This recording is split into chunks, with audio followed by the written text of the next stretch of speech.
ये कहाँ गए? ये गए पार्क में। दोबारा पार्क चले गए। मतलब पहले पार्क में चोट लगवा के आ गए थे, अंधेरा था दिखा नहीं, और अब दोबारा पार्क में चले गए कि मैं ना अभी थोड़ा सा मतलब पार्क में सैर करने जा रहा हूँ। मैंने बोला हद हो गई है, इतनी चोट लगी है, ऐसे खून बह रहा था और तुम जा रहे हो? फिर पार्क ही चले गए, नहीं कहना ही नहीं मानते ये। जो इनको करना है ये करते ही हैं। फिर आप फिर पता कितने बजे वापस आए? 11:15 बजे रात को वापस आए, कह रहे अब जा रहा हूँ मैं हॉस्पिटल। अरे मैंने इनको बोला था कि तुम 9:30 बजे चले जाते, 1 घंटे में वापस भी आ जाते, क्योंकि पता क्या होता है हमारे इधर 11 बजे के बाद हमारी रोड पे बसें नहीं मिलती है। वहाँ से मतलब गंगाराम साइड से नहीं, वो रामनगर लोहिया साइड से बसें इधर को 11 बजे के बाद नहीं आती, तो दिक्कत हो जाती है। तो मैंने बोला सर 9:30 चले जाओ, 11 बजे तक तुम्हारा काम भी हो जाएगा, तुम घर भी आ जाओगे। पर नहीं, ये निकले यहाँ से 11:15 बजे, और उसके बाद फिर मतलब बस तो चलो मिल गई होगी जाते टाइम की, पर वापसी में तो दिक्कत होगी ना। फिर मैंने इनको ये भी बोला, मतलब जो है ना, कोई भी दिक्कत हुई मुझे फ़ोन करवाना, मैं बात कर लूँगी। मैं इनके साथ पता क्यों नहीं गई बताती हूँ। के साथ इसलिए नहीं गई क्योंकि मैंने ना पेन किलर शाम को खा ली थी।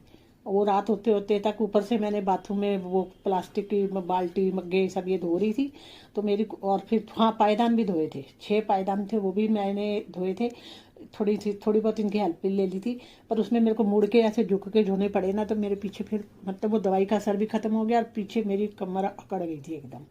मतलब रात को वही 9:30 10 बजे के आकर इतनी कमर अकड़ी हुई थी कि मुझे दोबारा से मतलब सोच रही थी पेन किलर खाऊं या ना, ऊपर से इनको चोट लग गई एकदम से, इतना मतलब दिक्कत ही हो गई एकदम, है ना। तो फिर ये बेचारे गए तो अकेले ही हैं। फिर बस यही था कि इन्होंने डॉक्टर से मेरी बात करवा दी थी, मैंने उनको सारा डिटेल में बताया ऐसे ऐसे चोट लगी है, अब आप ही देख लो इनको क्या करना है, मतलब इनका इलाज कैसे करना है, इनको मैं इंजेक्शन लगाना है, दवाई देनी है या टाँके लगने हैं, जो भी है आप देख लो।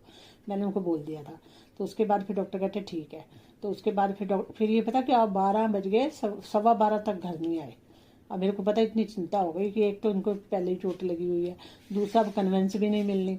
दो ही तरीके थे, या तो ये ऑटो करके आ जाते घर, है ना, या फिर किसी से लिफ्ट ले लेते, क्योंकि उस साइड से बहुत लोग आ रहे होते हैं, लिफ्ट लेके भी आ सकते हैं, है ना। तो 12:15 भी हो गए, फिर मैं बच्चों को फ़ोन खड़काना शुरू किया। पहले उनको बता दिया, नहीं पहले नहीं बताया था बच्चों को, फिर मैंने उनको बच्चों को बताया, पहले तो उठा ही नहीं रहे थे। फिर बार उठाया उन्होंने, बच्चों ने बताया इस तरह से लग गई इनको चोट, ये वो सब बताया, तो चिंता तुमको भी हो गई दोनों। ये जो है ना, अभी मैं कनिका से बात ही कर रही थी और बालकोनी में देख भी रही थी कि आ रहे हैं कि नहीं आ रहे। खाना मैंने बना के रख लिया था, मैं साथ में इसलिए भी नहीं गई, एक तो मेरी कमर अकड़ गई थी, दूसरा मैंने कहा वहाँ से वापस आके फिर खाना रात के पता नहीं वहाँ कितना टाइम लग गया, खाना बनाना पड़ेगा, तो फिर मेरे में हिम्मत ही नहीं होगी खाना बनाने की, दिक्कत हो जाएगी बहुत ज़्यादा। तो जब ये आएंगे तो उनको गर्मा गर्म खाना मिल जाएगा, तो खाना मैंने बना भी लिया था, खा भी लिया था, वेट कर रही थी उनकी। तो फिर हुआ क्या कि फिर भी मतलब ये मैं कनिका से बात ही कर रही थी, तो फिर आ गई ये तब। तो फिर इन्होंने बोला कि मैंने पूछा इनसे क्या हुआ, डॉक्टर ने क्या, उन्होंने दवाइयाँ थोड़ी सी लिख दी थी, 2 3 दवाइयाँ, और